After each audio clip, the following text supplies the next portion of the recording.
ప్రార్థన ద్వారా ఇటు క్లాస్ను మనము ఆరంభించుకుందాం, ప్రార్థించుకుందాం. పరిశుద్ధుడా, జీవము గల తండ్రి, మీ ప్రశస్తమైన నామానికి స్తుతులు స్తోత్రాలు చెల్లిస్తూ ప్రార్థిస్తూ ఉంటున్నాం.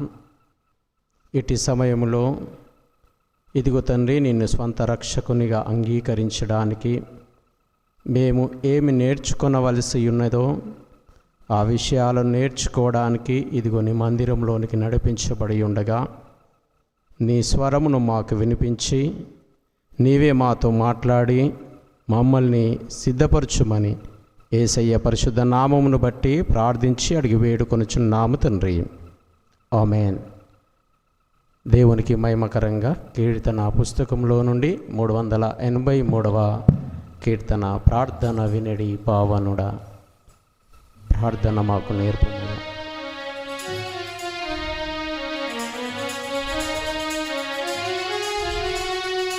ప్రార్థన వినడి పావనుడా, ప్రార్థన మాకు నేర్పుమయా. ప్రార్థన వినడి పావనుడా, ప్రార్థన మాకు నేర్పుమయా. శ్రేష్టమైన భావము గూర్చి శిష్య బృందముకు నేర్పితివి. శ్రేష్టమైన భావము గూర్చి శిష్య బృందముకు నేర్పితివి. పరముడ నిన్ను ప్రణుతించెదను, పరలోక ప్రార్థన నేర్పుమయా. ప్రార్థన వినడి పావనుడా, ప్రార్థన మాకు నేర్పుమయా. పరమదేవుడావని తెలిసి కరములెత్తి జంటగా మోర్చి. పరమదేవుడావని తెలిసి కరములెత్తి జంటగా మోర్చి. శిరమును వంచి సరిగను వేడిన సుంకరి ప్రార్థన నేర్పుమయా. ప్రార్థన వినడి పావనుడా, ప్రార్థన మాకు నేర్పుమయా. దినదినంబు చేసిన సేవా దైవ చిత్తముకు సరిపోవా. దినదినంబు చేసిన సేవా దైవ చిత్తముకు సరిపోవా. దీనుడవయ్యో దిటముగా కొండలు చేసిన ప్రార్థన నేర్పుమయా. ప్రార్థన వినడి పావనుడా, ప్రార్థన మాకు నేర్పుమయా. శత్రుమూకరిను జోటుకొని సిలువ పైన నిన్ను జాంపగను. శత్రుమూకరిను చోటుకొని సిలువ పైన నిన్ను జాంపగను. శాంతముతోని శత్రుల బ్రోవగా సలిపిన ప్రార్థన నేర్పుమయా. ప్రార్థన వినడి పావనుడా, ప్రార్థన మాకు నేర్పుమయా. ప్రభునామంలో మరి ఒకసారి మిమ్మల్ని ప్రేమపూర్వకంగా ఇటు క్లాస్లోనికి ఆహ్వానిస్తూ ఉంటున్నాను. అదేవిధంగా ఆన్లైన్ ద్వారా కూడా వీక్షిస్తున్నటువంటి కన్ఫర్మేషన్ బిడ్డలందరికీ ప్రభునామములో శుభములను వందనాలను తెలియజేస్తూ ఉంటున్నాను.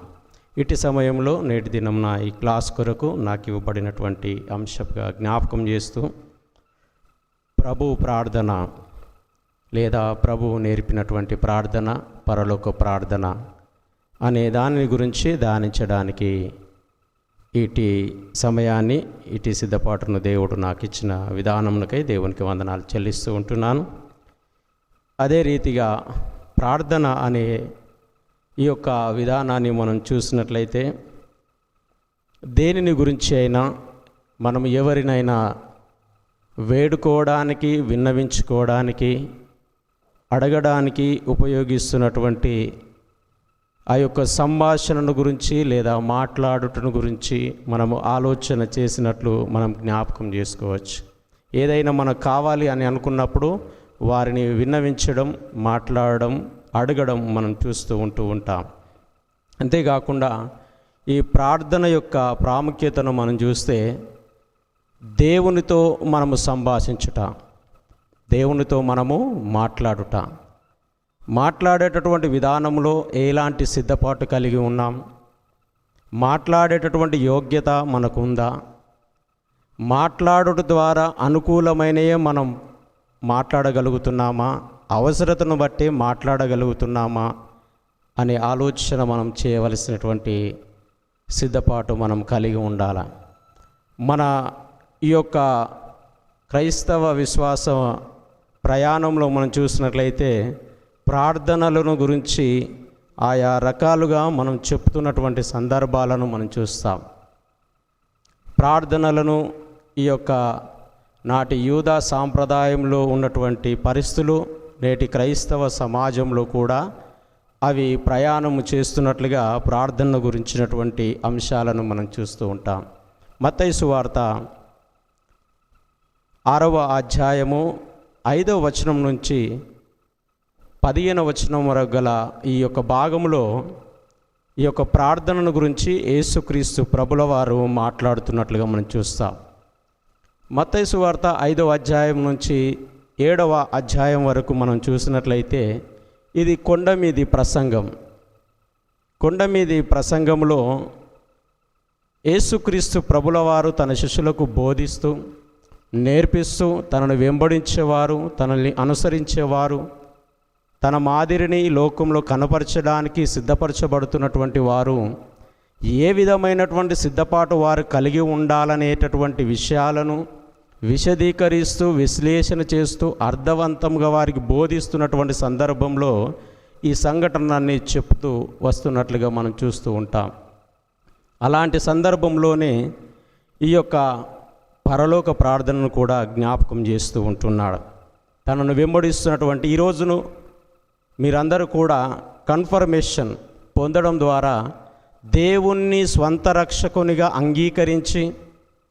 అంగీకరించినటువంటి జీవితము ఆయనకి ఇష్టపరంగా జీవించడానికి, మాదిరిగా జీవించడానికి మీరు దినదినము కలిగి ఉండవలసినటువంటి సంభాషణ ఏ విధముగా నిర్మాణం చేసుకోవాలా. ఈ దినమున మనం క్రీస్తును అంగీకరించడానికి ముందుకొచ్చినాం. క్రీస్తు ఏమై ఉన్నాడు, క్రీస్తు పట్ల మన విశ్వాసం ఏమై ఉంది, మనం ఎందుకు ఆయనను విశ్వసిస్తూ ఉంటున్నాం, ఆయన విశ్వసించినప్పుడు ఆయన ఇచ్చేటటువంటి జవాబులు ఏంటి, మనం అడిగేటటువంటి ప్రశ్నలు ఏమిటి, ఇలాంటి విషయాలన్నింటి కూడా ప్రార్థనలో మనము జ్ఞాపకం అడుగుతూ ఉంటాం. ప్రార్థన దేవుణ్ణి అడగడం. ఉదయం లేచింది మొదలుకొని మనము మన సమయానుకూలంగా మనము ప్రార్థన దేవునికి విన్నవించుకుంటూనే ఉంటాం. ప్రార్థనలు అనేటివి ఈ యొక్క బైబిల్ చరిత్రలో మనం చూస్తే ఆదికాండం మొదలుకొని ప్రకటన వరకు అన్నీ కూడా దేవునికి విన్నవించినవి. ఆయా భక్తులు దేవుని ప్రజల కొరకు, రక్షణ కొరకు, విడుదల కొరకు, విమోచన కొరకు, కార్యములు సలపుట కొరకు ఆయా భక్తులు చేసినటువంటి ప్రార్థనలు అనేకం ఉన్నాయి. అంతేకాకుండా వ్యక్తిగతంగా వారికి వారుగానే సిద్ధపడినటువంటి ప్రార్థనలు కూడా ఉన్నాయి. అందులో మనం చూస్తే దానియేలును చూస్తాం. తనను తాను ఏ విధంగా సంరక్షించుకోవాలా, తనను తాను పరిశుద్ధతను ఏ విధంగా కాపాడుకోవాలనే విషయాన్ని చూసినప్పుడు ఆయన దినమునకు 3 దేవాలయం వైపు తాను కిటికీ ఓపెన్ చేసి ప్రార్థన చేసినట్లుగా మనం చూస్తూ ఉంటాం. అంతేకాకుండా దేవాలయ ప్రతిష్టత కొరకు కూడా సొలొమోను మహారాజు ప్రార్థన చేసినట్లుగా మనం చూస్తాం. దాని ప్రత్యేకతను, నీ సన్నిధిని అక్కడ నిలుపునట్లుగా నీవు ఈ విధంగా దీనిని ప్రతిష్ఠించుమని ప్రార్థన చేసినట్లుగా మనం చూస్తాం. ఏలియా చూస్తాం. ప్రవక్తలు అబద్ధము బోధలు చేస్తున్నప్పుడు దానిని ఎదుర్కోవడానికి కావలసినటువంటి బలమును దేవుని దగ్గర పొందుకోవడానికి ఆయన ప్రార్థన చేసినట్లుగా ఎలీషాల యొక్క ప్రార్థనలు మనం చూస్తాం. దేవుని కార్యములు జరిగించడానికి. ఈ విధంగా ఎరికో గోడలను కూలగొట్టడములు కావచ్చు, లేదా నెహెమ్యా ఎరికో ఆ యొక్క దేవాలయపు గోడలను నిర్మాణం చేయడంలో కావచ్చు, వారి సలిపినటువంటి ప్రార్థనలు ఒక గంభీరమైన, ఒక ఉన్నతమైన, ఒక ప్రతిష్ఠితమైన, ఒక శ్రేష్టమైనటువంటి సంఘటనలు నెరవేరుస్తూ ఉంటున్నట్లుగా మనం చూస్తూ ఉంటాం. నేడు ప్రార్థన అనేది ఒక ఆర్డర్ వైజ్గా మనకు కనబడదు. ప్రార్థన అనేది ఒక ఆర్డరు, ఒక క్రమము చొప్పున మనకు కనబడదు. ప్రార్థన అనగానే సమయాన్ని, సందర్భాన్ని, పరిస్థితులను, అడగవలసినటువంటి కార్యములను, ఇవన్నిటిని ఏమి కూడా మనము దృష్టిలో ఉంచుకోకుండా మనము చేసేటటువంటి ఒక ప్రయాణంలాగా మనం నేడు ప్రార్థనలు చేస్తూ ఉంటాం. ఎందుకు ప్రార్థన అంత ప్రాముఖ్యమైనదంటే, నీవు మాట్లాడుతున్నటువంటి మాట నువ్వు ఒక వ్యక్తితో మాట్లాడట్లేదు, నువ్వు ఒక దేవునితో మాట్లాడుతూ ఉంటున్నావు. ఒక స్టూడెంటు కాలేజీలో ఉన్నటువంటి ప్రిన్సిపల్తో మాట్లాడాలంటే ముందుగానే సిద్ధపడి వెళ్ళి మాట్లాడుతావు. నీ జీవితాన్ని నిలుపుకోవడానికి, ఉన్నతముగా మలుచుకోవడానికి, ఆ జీవితం యొక్క పరమార్థాన్ని తెలుసుకోవడానికి నువ్వు చేసే ప్రయాణంలో దేవునితో సంభాషించేది అనేది ఒక ఉన్నతమైనది. కాబట్టి ప్రార్థన చేస్తూ చాలామంది ఈరోజు చాలా రకాల ప్రార్థనలు చేస్తూ ఉంటారు, కానీ ప్రార్థనను పాటించడం లేదు.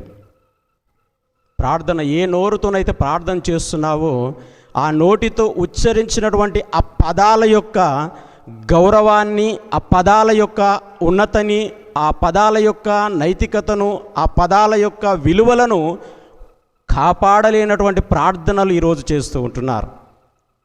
అందుకే ప్రార్థన అనేది చాలా ప్రాముఖ్యమైనది అని యేసుక్రీస్తు ప్రభుల వారు తన శిష్యులకు బోధించడంలో, నాటి కాలంలో జరుగుతున్నటువంటి ప్రార్థన ద్వారా జరుగుతున్నటువంటి పరిస్థితులను ఆయన దృష్టిలో ఉంచుకొని ఈ పరలోక ప్రార్థన వారికి నేర్పుతున్నట్లుగా మనకు జ్ఞాపకం చేస్తూ ఉంటుంది. ఎందుకంటే ప్రతి విశ్వాస జీవితంలో ప్రతి ఒక్కరూ ప్రార్థన అనేది ప్రాముఖ్యంగా భావిస్తూ ఉంటారు. అది క్రీస్తును అనుసరించేవారు కావచ్చు, అనుసరించని ఆయా విశ్వాసములు కలిగినటువంటి వారు కావచ్చు. ప్రార్థన దేవుని విన్నవించుకోవడం అనేది అది కామన్ సబ్జెక్టు. మనం బయటికి వెళ్ళిన ఆయా సందర్భాల్లో చూస్తాం, వారు మొక్కుతున్నటువంటి మొక్కులలో వారి ప్రార్థన ఉంటుంది. నేను నీ గుడికి వచ్చినా నాకు ఈ కార్యం చేయు అని ఆయా రకాలుగా వారు అడుగుతూ ఉంటారు. ఆ విధంగానే యూదా విశ్వాసంలో కూడా ప్రార్థన అనేది వాళ్ళ దగ్గర ఉన్నటువంటి ప్రధానమైనటువంటి అంశం. ప్రార్థనకి ఇచ్చినటువంటి విలువ దేనికి కూడా వారు ఇవ్వరు. యూదా సాంప్రదాయంలో ఉన్నటువంటి గొప్పతనం అది. అంతేకాకుండా వారి బోధలలో ప్రార్థన అనేది ప్రాముఖ్యంగా వారు బోధిస్తూ ఉంటారు. వారు బోధించేటటువంటి బోధనలు కూడా ప్రార్థనను వారికి నేర్పిస్తూ ఉంటారు. ఎగ్జాంపుల్ మనం చూస్తే ద్వితీయోపదేశ కాండము, అక్కడ మనం చూస్తాం. ఆ ద్వితీయోపదేశ కాండం 6వ అధ్యాయంలో 4-9 వచనాల్లో మనం చూస్తే అక్కడ ఒక ప్రాముఖ్యమైనటువంటి విషయాలను నేర్పిస్తూ ఉంటారు. ఈ ప్రార్థన అనేది వారి జీవిత ప్రయాణంలో ఒక కేంద్ర బిందువు. మాట్లాడకుండా బయటికి వెళ్తామా? మాట్లాడకుండా ఉండగలుగుతామా? ప్రతిదానికి మనం సంభాషణ సలపాల్సిందే. అదే సంభాషణ అనేది దేవునితో నీతో జరుగుతున్నదనే దానికి ప్రార్థన అనేది కేంద్రం. ప్రార్థన నీ జీవితానికి మనం చాలాసార్లు ఇప్పుడు కన్ఫర్మేషన్ తీసుకోవడానికి మనం సిద్ధపడుతూ ఉంటున్నాం.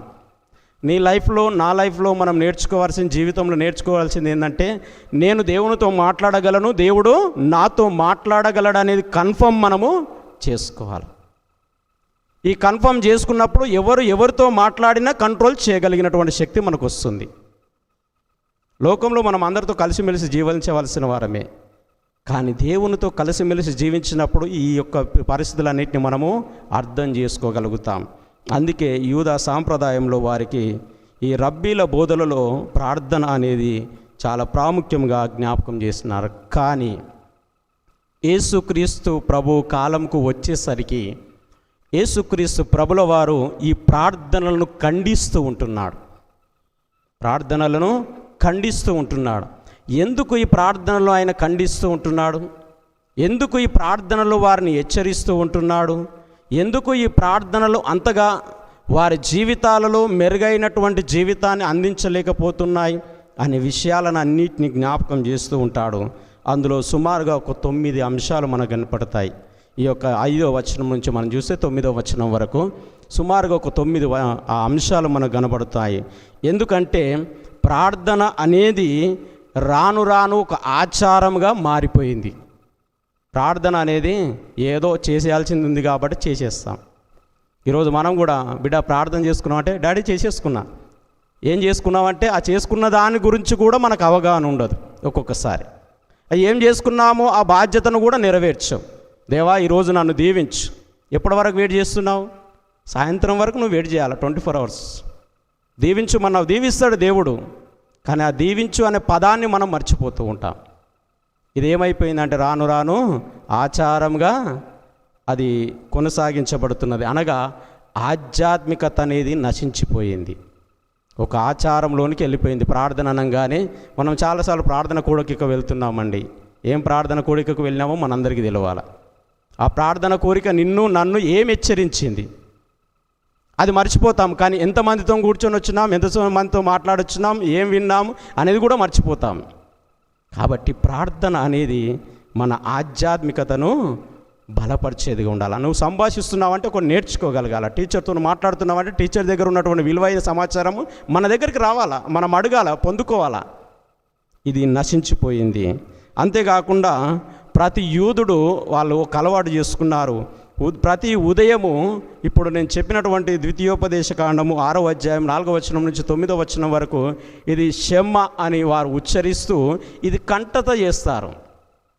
మనందరికీ తెలుసు, మనం ఒక ప్రార్థన ఇప్పుడు చెప్తున్నటువంటి ప్రార్థన మనందరికీ కంటత కదా. పరలోక ప్రార్థన అందరికీ వస్తుంది కదా, కానీ దాంట్లో ఉన్నటువంటి విధానం ఇంతమందికి వస్తుందో తెలియదు. చాలా ప్రాముఖ్యమైనటువంటి విషయం ఈ పరలోక ప్రార్థనలో. ఆ ప్రాముఖ్యతను గ్రహించి దాన్ని అన్వయించుకుంటే దానికి అర్థం ఉంది. పేపర్గా చదువుకుంటూ పోతే ఏం అర్థం ఉంది? నువ్వు చదువుతున్నావు, నేను చదువుతున్నాను. ఈరోజు కన్ఫర్మేషన్ క్లాస్లో ఉన్నటువంటి మనమందరము కూడా నేర్చుకోవాల్సింది ఏంటంటే ఈ యొక్క ప్రార్థన యొక్క ప్రాముఖ్యత. ఈ క్షమ అనేటటువంటి ద్వితీయోపదేశకాండం 6వ అధ్యాయం 4 నుంచి 9 వచనాల వరకు ఏది మనం కంటత చేస్తున్నాము లేదా ఈ పరలోక ప్రార్థనను కంటత చేస్తున్నాము, దాని ప్రాముఖ్యత ఏమిటి అని కంటత చేస్తే అప్పచెప్పడానికి చేస్తే ఏం ప్రయోజనం ఉండదు. తండ్రి గారు అడిగినప్పుడు మనం అందరం అప్పచెప్పేస్తాం. కానీ ఎందుకొరకు చేసిరంటే కొంచెం ప్రశ్నించే మనము ఆలోచించాల్సినటువంటిది. 3వది జ్ఞాపకం చేస్తే ఏమంటున్నాడంటే ఇది యూదుల సమాజ మందిరములలోనూ ప్రార్థన మందిరములలోనూ రోజుకు 3 సార్లు జరిగేదిగా ధర్మశాస్త్రం ఆదేశించింది కాబట్టి వారు చేస్తున్నారు. ఈరోజు ఆదివారంలో ఆరాధన పాల్పొందినాము కాబట్టి ఈరోజు ఖచ్చితంగా పరలోక ప్రార్థన చెప్పుకొని మనం ఆరాధన ముగించుకోవాలి. ఆ విధంగానే వారు కూడా ఏమైపోయిందంటే సమాజ మందిరాలలో జరిగేటటువంటి ప్రార్థనలలో వారు ప్రార్థన చేయడం అలవాటుగానే చేసుకొని వెళ్తూ ఉన్నారు. కానీ దాని ఆంతర్యాన్ని వారు గ్రహించట్లేదు అనేది ధర్మశాస్త్రం ఆదేశించింది మేము పాటిస్తున్నాం, బైబిల్లో ఉంది మేము చదివి చెప్తున్నాం అనే దానికి అర్థంగా వాళ్ళు జ్ఞాపకం చేస్తూ ఉంటున్నారు. 4వదిగా జ్ఞాపకం చేస్తే ఏమంటున్నారు అంటే ఈ యొక్క ముందుగానే సిద్ధపరిచినటువంటి ఆరాధన క్రమంగా వారు కంఠస్థం చేస్తూ ఉంటున్నారు. ఇది ముందుగానే మాకు ఇవ్వబడ్డది, మనకు ఆరాధన క్రమం ఇవ్వబడుతుంది కదా, ముందుగానే ఇవ్వబడ్డది. అది ఎప్పుడో మన పితరులు దానిని తయారు చేసి పెట్టినారు.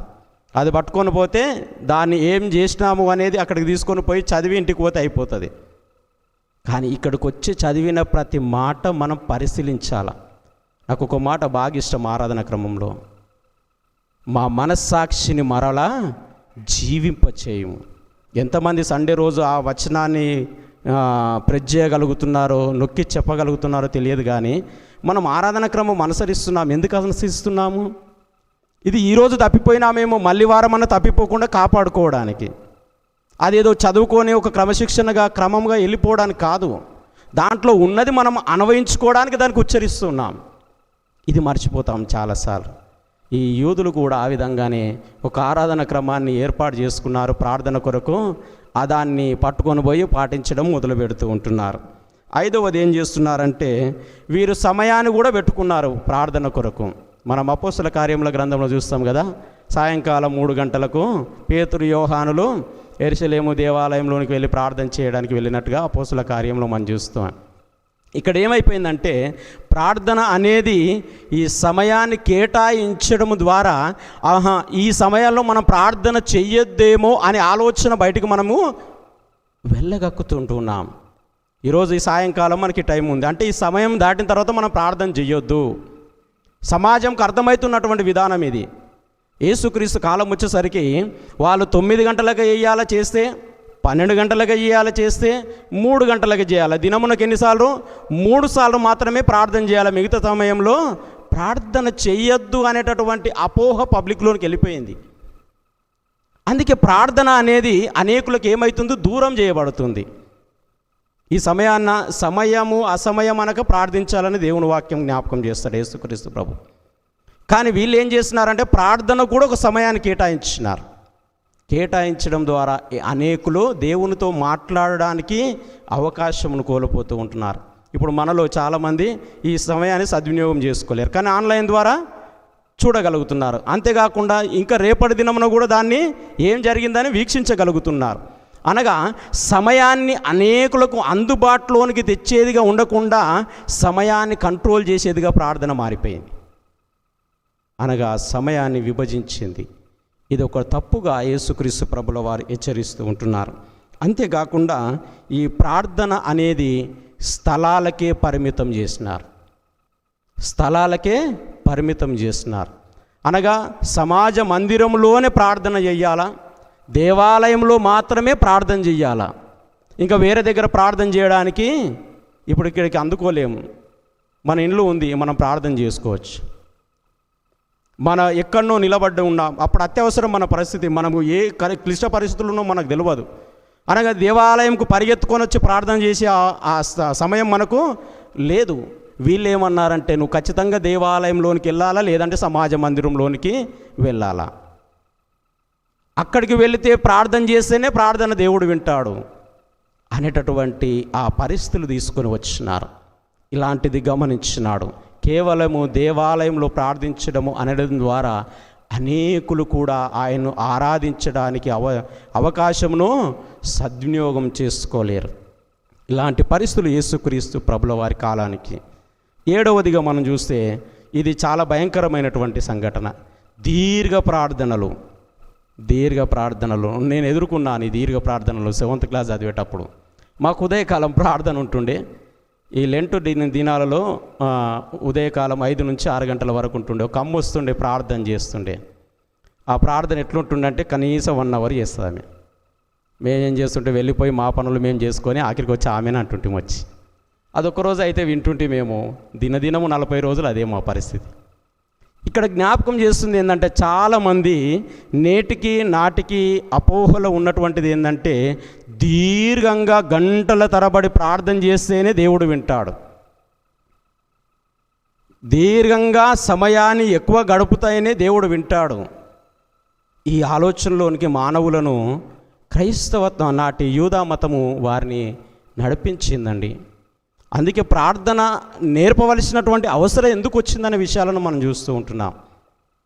ఈ విధంగా దీర్ఘ ప్రార్థనలు చేస్తే కొంతమందికి సమయం సరిపోకుండొచ్చు. ఆ యథార్థమైనటువంటి ప్రార్థనకు బదులుగా దీర్ఘ ప్రార్థనలు తీసుకొని వచ్చినారు.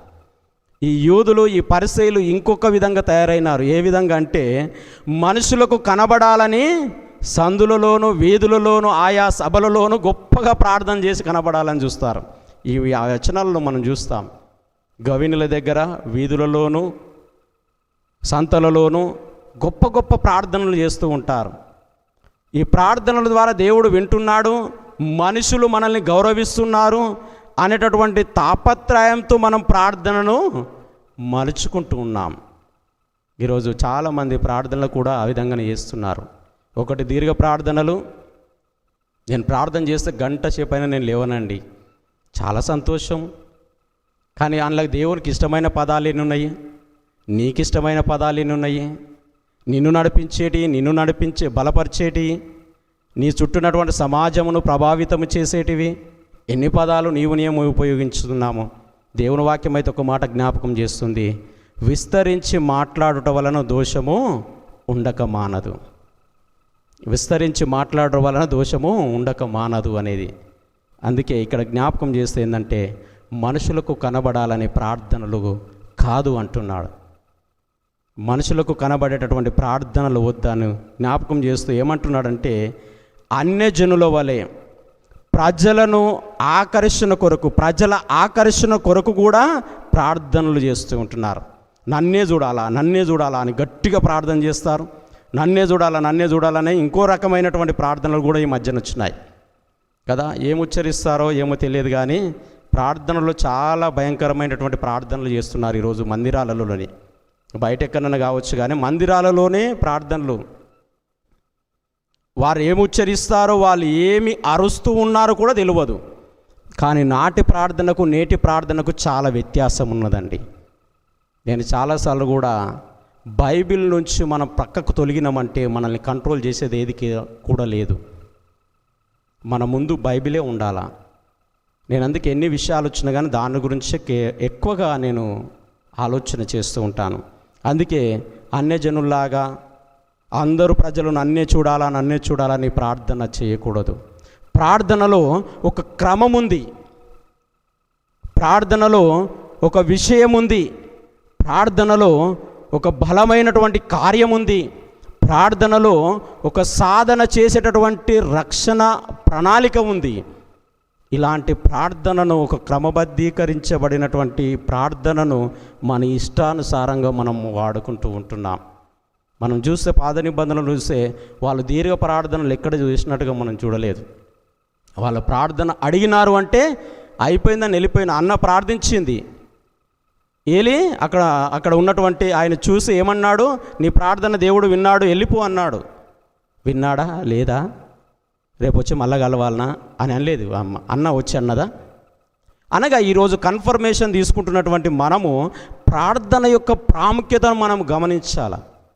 ప్రార్థన అంటే దేవునితో నేను ఏం ఉచ్చరిస్తున్నా, దేవునితో ఏం పలుకుతున్నా, దేవుడు నా కొరకు ఏమి ఇవ్వగలిగిన స్థితిలో ఉన్నాడు, నేను తీసుకోవడానికి యోగ్యుడనా కానా, నా జీవితం ఏంది, నా పరిస్థితి ఏంది, ఈ జీవిత విధానమునంతటిని ఒక సర్కిల్లో పెట్టుకొని నీవు చూసుకుంటూ దేవుని స్మరణకు తెచ్చుకోవాలి. అప్పుడు నీ యథార్థత బయటకు వస్తుంది ప్రార్థన అనేది. ఆ యథార్థత బయటికి రాకుండా దేవుడు మన ప్రార్థన అంగీకరించాడు. అందుకే మనం చూస్తాం, సుంకరి ప్రార్థన దేవుడు విన్నాడు. అయ్యా నీ వైపుకు చూసి నేను యోగ్యుడను కూడా అనుకోవట్లేదు అంటున్నాడు, కానీ నువ్వు యోగ్యుడవే అంటున్నాడు దేవుడు.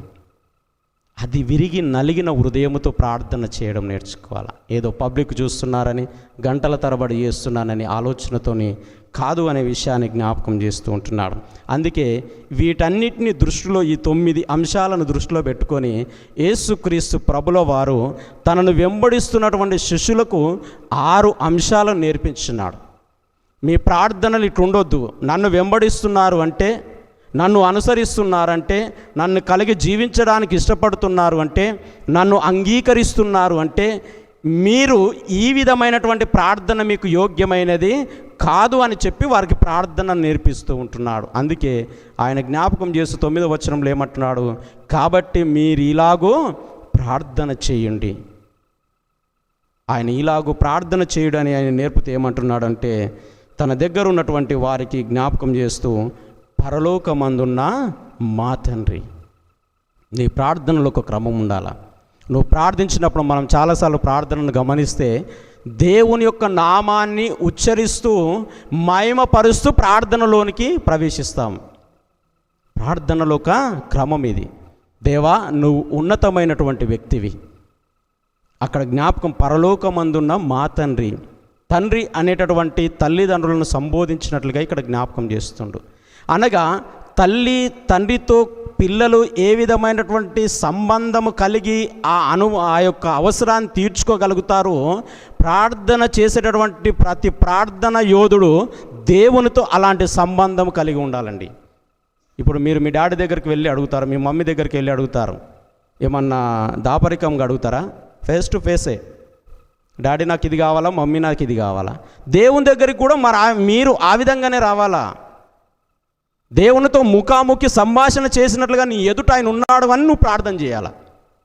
ఏమో దేవుడు అక్కడున్నాడేమో చూస్తున్నాడని నీ కొరకు ఉచ్చరిస్తున్నా 4 గోడల మధ్యన ఎవరు కనపడని స్థలంన అనుకుంటే కాదు. దేవుడు ఎక్కడ ఉంటే అక్కడ ఆయన ఉంటాడు, నువ్వెక్కడున్నా అక్కడ ఆయన ఉంటాడు. అందుకే ఆయన జ్ఞాపకం, పరలోకమందున్న మా తండ్రి అని సంబోధించడానికి, తండ్రి అని యూదులు సంబోధించరు. సంబోధించడానికి ధైర్యం కూడా యూదులకు లేదు.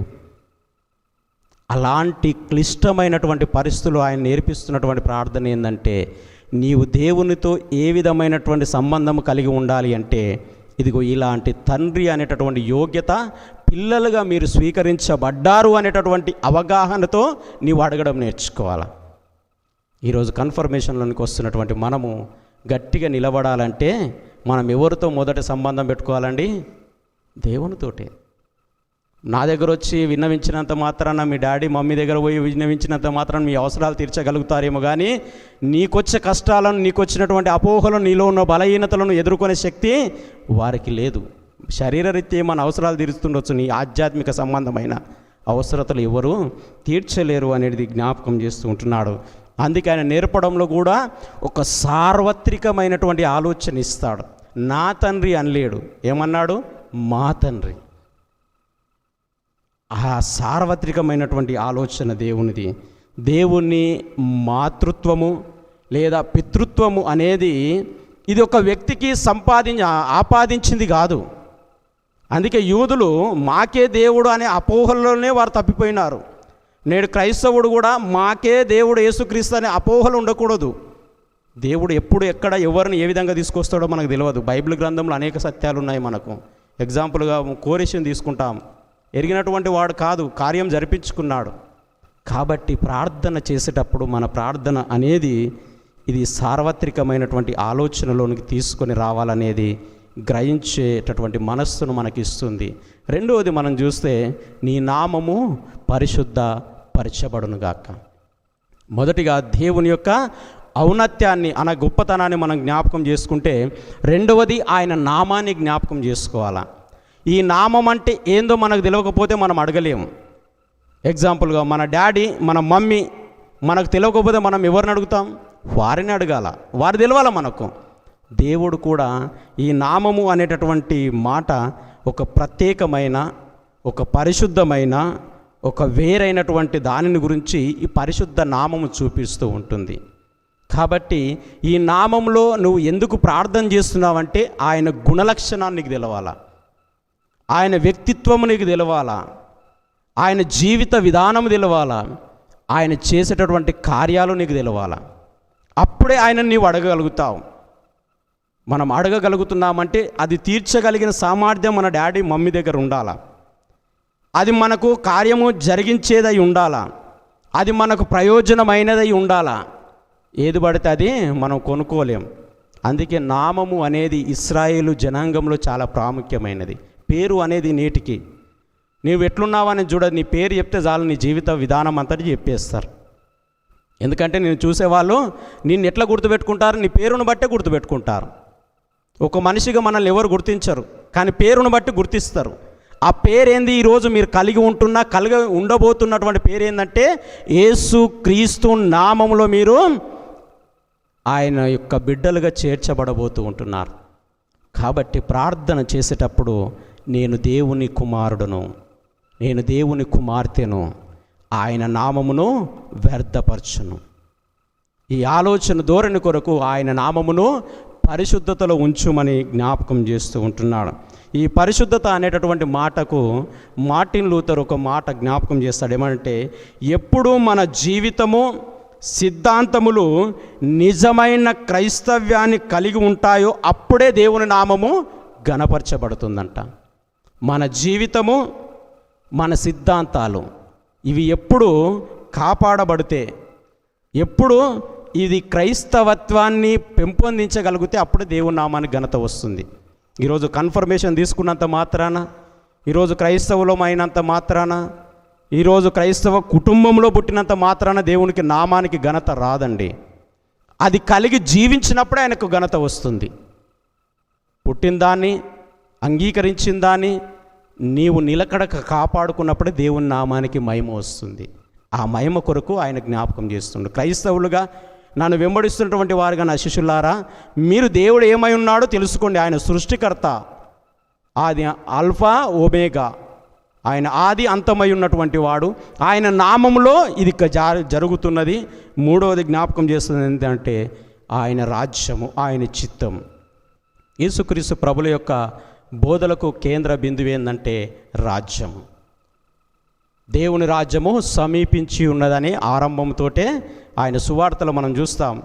సమదృక్పథ మత్తయి మార్కు లూకా సువార్తలో మనం చూస్తే ఆయన బోధలన్నీ కూడా దేవుని రాజ్యము సమీపించి ఉన్నది అనే ఆరంభంతోనే వస్తుంది. దేవుని రాజ్యం ఎట్లొస్తుంది? ఈరోజు నీవు నేను మనమే ఆ రాజ్య నిర్మాణకర్తలం.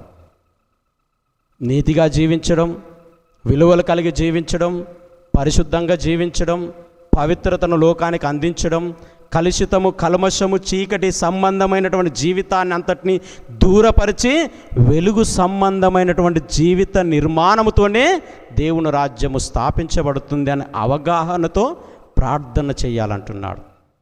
అందుకే దేవుని రాజ్యము అనేది ఆయన చిత్తము పైన ఆధారపడి ఉంది అనే మాటను జ్ఞాపకం చేస్తూ ఉంటుంది. ఆయన రాజ్యములో పౌరులము కావాలి అంటే ఆయన చిత్తానికి మనం విధేయులము కావాలి. నేను దేవుని రాజ్యం స్థాపిస్తానంటే అది కాదు మన వల్ల. అందుకే ఇప్పుడు గుడికి 1000 మంది వస్తున్నారు. ఎగ్జాంపుల్, మన ముందు 1000 మంది కూర్చున్నారు. ఎంతమంది దేవుని రాజ్యం కొరకు నిలబడతారో తెలియదు. ఎంతమంది దేవుని చిత్తానికి విధేయులు అవుతారో తెలియదు. ఎవరు ఎన్ని ఆలోచనలతో వచ్చినారో తెలియదు. కన్ఫర్మేషన్ మన జ్ఞాపకం చేస్తుంది ఏంటంటే నీవు దేవుని రాజ్య స్థాపకుడవు. ఆయన శిష్యులతో చెప్తున్నటువంటి మాట ఏంటంటే నీపైన నేను నా రాజ్యాలను స్థాపిస్తాను. ఆ 12 మంది పైన ఉన్నటువంటి బాధ్యత అది. ఆ బాధ్యతనే కాదు, ఆయన చిత్తాన్ని కూడా నెరవేర్చాల. యేసుక్రీస్తు ప్రభుల వారి లోకానికి వచ్చి ఆయన ప్రార్థన చేస్తున్నాడు గెత్సెమనే తోటలో. నా ఇష్టము కాదు తండ్రి, నీ చిత్తమే జరుగునుగాక.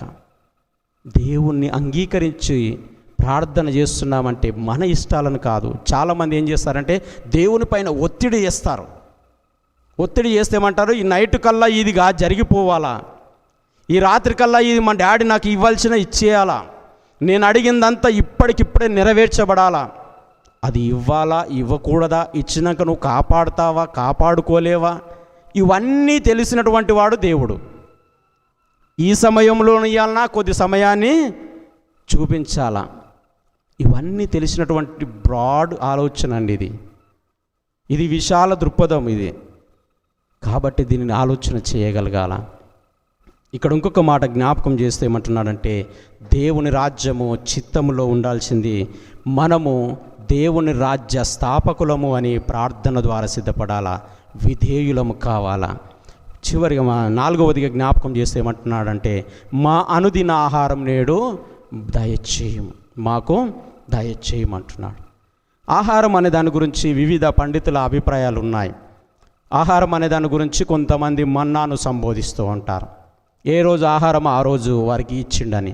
రెండవది ఏమంటే దేవుని వాక్యమే మనకు జీవాహారం అని చెప్తూ ఉంటారు. ఇదొక అనుకూలమైనటువంటి విధానం. కానీ యేసుక్రీస్తు ప్రభుల వారి యొక్క బోధనలో ఒక సామాజికమైనటువంటి కోణం ఆలోచన చేస్తున్నాడు. ఈరోజు ఆహారము అనేది ఎవరికి అందుబాటులో లేకపోవడానికి కారణం ఏంటంటే నీవు కూర్చుకున్నటువంటి ఆహారము నీ దగ్గర పాడైపోతుంది కానీ అవసరం ఉన్నవానికి అందట్లేదు. అందుకే అపోస్తుల బోధలు మనం చూస్తే, వారి స్థితిగతులను మనం చూస్తే ఏ దినమున నాది అని ఎప్పుడు బతకలేరు. వాళ్ళు స్థిరచర ఆస్తులన్నీ కూడా అమ్మి పరిచర్య కొరకు ఉపయోగించగలిగినారు. ఎందుకు? ఈ ప్రార్థన వాళ్ళకు తెలుసు. ఈరోజు దేవా నాకు ఇచ్చిన ఆహారము ఇంకొకరికి ఇవ్వలేవు కాబట్టి దానికి నాకున్న దాంట్లో నుంచి నేను షేర్ చేస్తాను. ఈరోజు సంఘ పరిచర్య కూడా కన్ఫర్మేషన్లోనికి దేవుని యొక్క ఆ స్థితిలోనికి మార్చబడుతున్నటువంటి మీరు కూడా అందరి ఆకలి తీర్చగలిగిన స్థితి మీకు ఉండాలి. అది ప్రార్థన అవసరత కావచ్చు, మాట అవసరత కావచ్చు, లేదా భోజనం అవసరత అయి ఉండొచ్చు. దేవుని యొక్క ప్రేమను వెల్లడి చేయగలిగినటువంటి స్థితి మనం కలిగి ఉండాలి. ఈరోజు నేను కన్ఫర్మేషన్ తీసుకున్న అయిపోయింది, నాకు ఉన్నటువంటి భోజనం నాకున్నది, పక్కోడేమైతే నాకేం చేసేది కాదు. ఈ విధానాన్ని నేర్పిస్తూ ఉంటున్నాడు.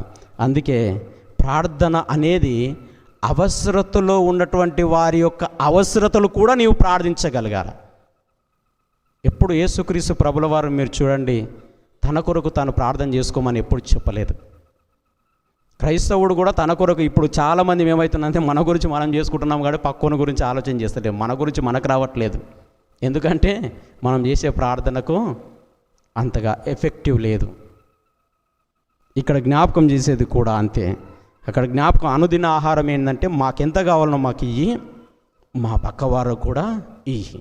అందుకే మా అనేటటువంటి పదం ఉపయోగించారు, నా అనలే, మా అనుదిన ఆహారం మా అందరికీ దయచేయమని ప్రార్థన చేయగలగాలి. అనగా అందరి అవసరతలు తీర్చు దేవా అని ప్రార్థన చేయగలగాల. 5వది జ్ఞాపకం చేస్తుంది ఏంటంటే క్షమాపణ.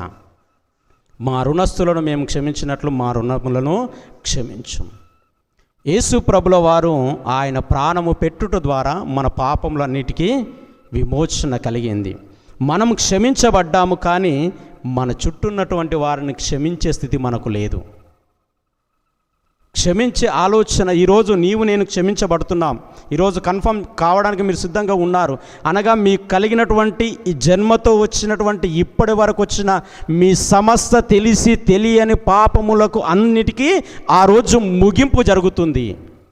ముగింపు జరిగిన తర్వాత నీవు ఆ క్షమాపణ అనే ఆ పదము నీ దగ్గరికి రావద్దు. ఎందుకంటే నువ్వు క్షమాపణలోనికి వచ్చినావు. ఆ క్షమాపణ అనేది అందుబాటులో ఉండాలా నీ ప్రార్థన ద్వారా. దేవా, నన్నైతే క్షమించినావు, వీళ్ళను కూడా క్షమించవా, ఈ పరిస్థితిని కూడా క్షమించవా. యేసుప్రభుల వారు అంటున్నాడు, తండ్రి వీరేమి చేయుచున్నారో వీరెరగ కనుక వీరిని క్షమించు. శత్రువులే, చంపుతున్న వారే, హింసిస్తున్నటువంటి వారే, కానీ క్షమించమని ప్రార్థన చేసేటటువంటి ఆ ప్రేమ తత్వం మనలోనికి రావాలి. ఇది ప్రార్థనలో ఉంది.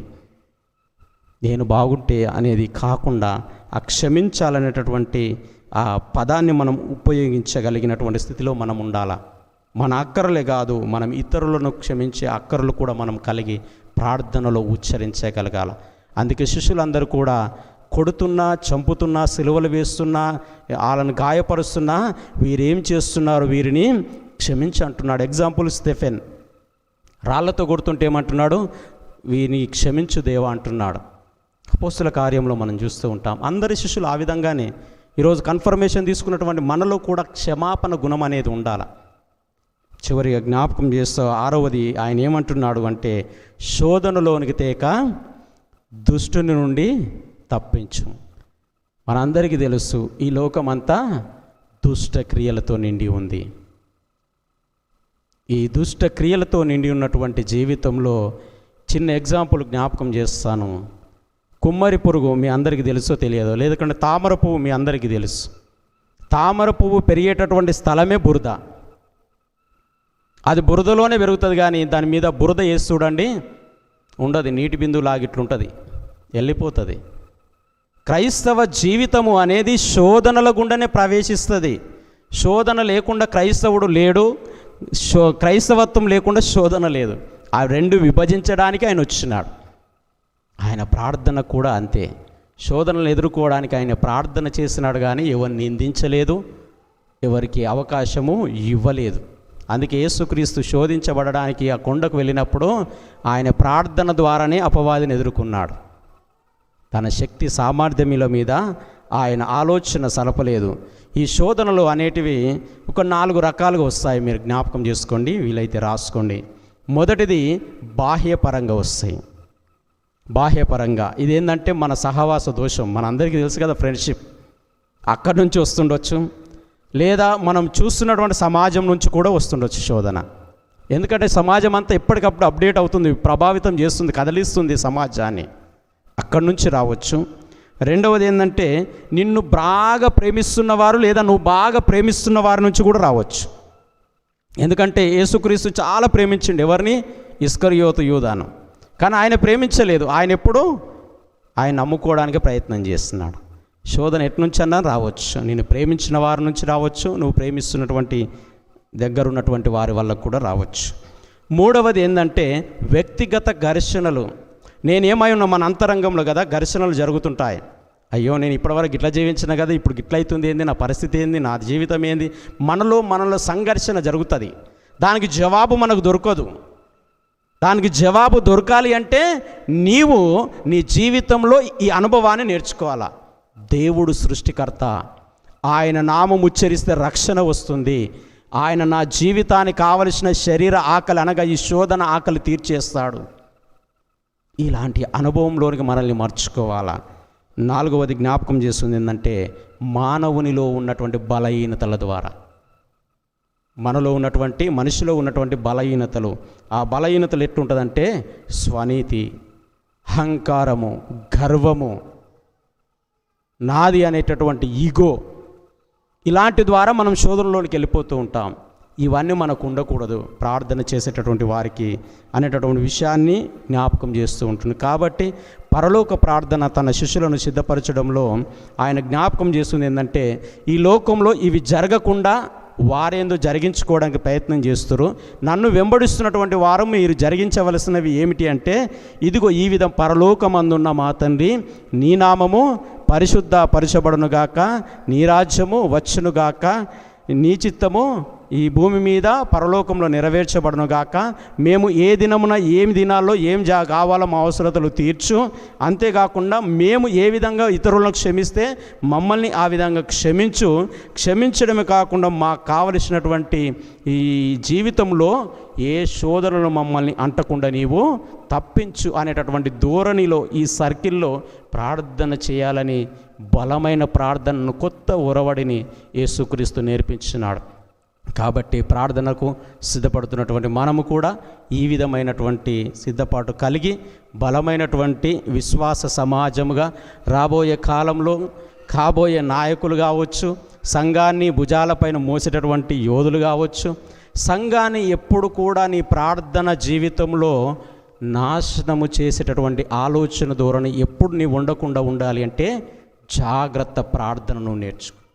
ఈ ప్రార్థనలో నుంచి మనం ఎక్కడ తప్పిపోకూడదు అనే విషయాన్ని జ్ఞాపకం చేస్తూ ఉంటున్నాను. ఈ మాటలు దేవుడు దీవించునుగాక. ప్రార్థిస్తాం. పరిశుద్ధుడా, ప్రేమగల తండ్రి, ప్రార్థనలో ఉన్నటువంటి నువ్వు నేర్పినటువంటి ప్రాముఖ్యతను తెలుసుకోవడానికి అవకాశం ఇచ్చినావు.